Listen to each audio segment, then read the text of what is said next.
Hammaga Xudoning tinchligi yor bo'lsin. Bugun Dahiy kitobining 12-bobini ko'rib chiqamiz.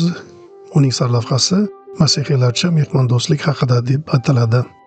Rabbimiz nomidan kelgan har bir kishini qabul qiling, keyin esa uni sinab, nima qilish kerakligini bilib olasiz. Zero kim haqiqiy yoki o'ng va kim soxta yoki so'l Masihiy ekanligini tushunib olasiz. Agar oldingizga kelgan kishi musofir yoki sayyoh bo'lsa, iloji boricha unga yordam bering. Biroq u siz bilan 2 yoki 3 kun turmasin.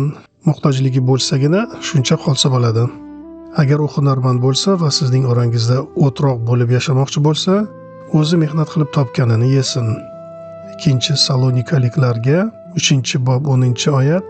U yerda shunday deb yozilgan: "Axir sizlar bilan bo'lganimizda ishlamagan tishlamaydi deb aytgan edik-ku." Aslida Yunon matnida agar kimdir ishlashni istamasa yemasin deb aytilgan. O'zbekchaga ma'nosi juda yaqin bo'lgani uchun ishlamagan tishlamaydi deb tarjima qilishgan. Agar qo'lidan hech qanday hunar kelmasa, uni o'zingiz bilib qayergadir joylashtiring, toki Masihiy orangizda bekorchi bo'lib yashamasin. Agar u shunday qilishdan bosh tortsa, demak u Masih xoini ekan. Bundaylardan ehtiyot bo'ling.